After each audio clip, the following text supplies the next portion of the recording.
zoom in, it should be like this. Very long river.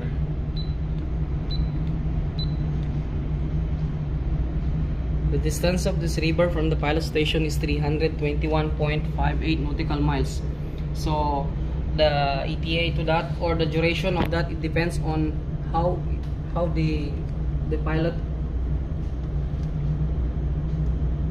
or what speed the pilot will use on the river passage. Most probably it will take about 593 kilometers. This is 593 kilometers. Okay, so let's go on the other side.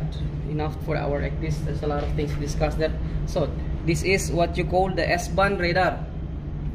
S-band radar. Now we are on 12-mile range. Actually, we have two radar on board, what we call the X-band and the S-band.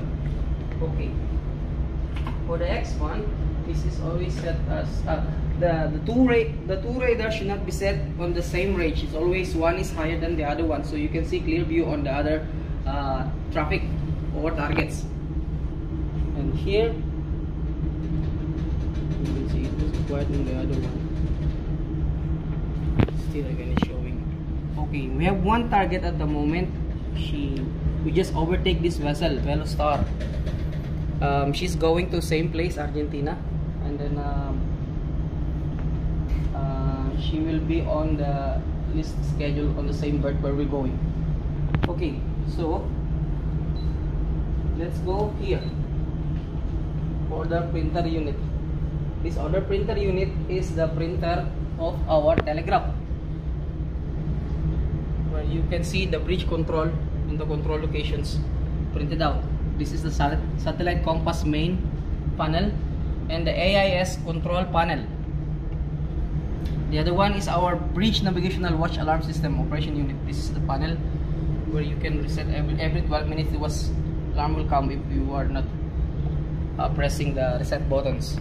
The reset buttons are found in different places. One we have here, starboard and port, and in front also of the bridge, starboard and the front, and also on the bridge wing, port and starboard. And also, by the way, it will automatically reset when you are pressing or touching our S-band radar, and the steering, the course set, and then the X-band radar. Okay, so this is what you call the auto shift control panel, where we are setting the when we are on autopilot, we are setting the